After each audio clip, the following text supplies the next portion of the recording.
Salam, tepangaken kula Dwi Sulistiawan saking Gereja Kristen Jawa Bahtera Kasih, Iramaka Klasis Wonogiri. Kula badhe ngandharaken renungan Sabda Winedhar tanggal 17 April tahun 2000 selangkung. Waosan ing dinten punika kapethik saking setunggal Korintus 11 ayatipun 23 dumugi 36. Ingkang kaparingan jejer supados ndatengaken berkah. Ewadene waosan kitab suci ingkang dados pepemut tumrap kita sedaya kapethik saking setunggal Korintus bab 11 ayatipun 29 ingkang mekaten pangandikanipun Gusti. Sebab sing sapa mangan sarta ngombe ora kalawan ngakoni sarirane Gusti iku bakal nekakake paukuman marang awake dhewe. Bapak Ibu ingkang kinasih, dinten menika kita mahargya Kamis Petak nggih dinten sepisan kangge Tri Suci Paskah. Ing dinten menika kita ngenget-enget bujananipun Gusti Yesus kalian para segapatipun ing dalu ndungkap Gusti Yesus kaulungaken. Prastawa menika dados dasaring paladosan Bujana Suci. Bujana Suci inggih menika sakramen ingkang dipun pranata dening Gusti Yesus piyambak.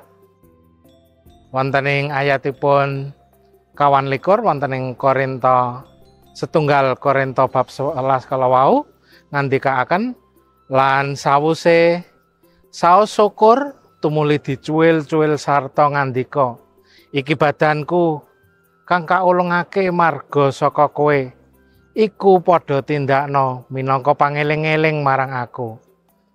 Mekaten sabdanipun Gusti. Bapak Ibu ingkang kinasih, kanthi nindakaken bujana suci, kita badhe tansah enget dhateng panebusan lan pangorbanan Sang Kristus ing kajeng salib demi milujengaken kita. Pasamuan ing Korintus ugi nindakaken bujananipun Gusti. Imanipun pasamuan nindakaken bujana menika kanthi boten prayogi. Anggenipun nindakaken bujana suci boten mengeti pangorbananipun Sang Kristus.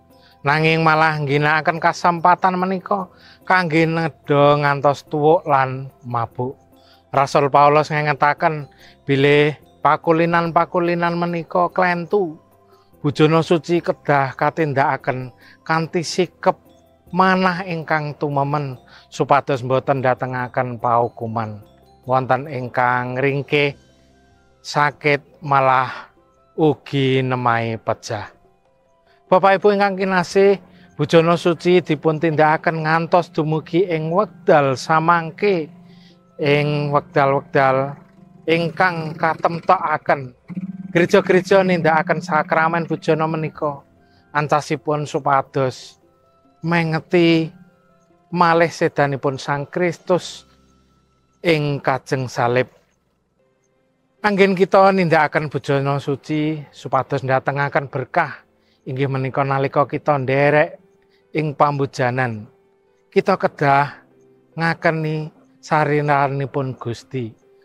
Teges kanthi manah ingkang tumemen pramila Rasul Paulus maring pitutur supados kita ndadar diri langkung rumiyin saderengipun kita nampi bujana menika.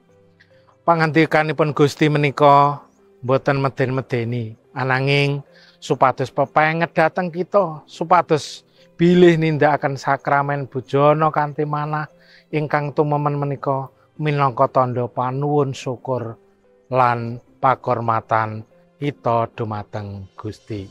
Mekaten sabda winedhar ing enjang menika sugeng mengeti dinten Paskah Gusti tansah berkahi kita.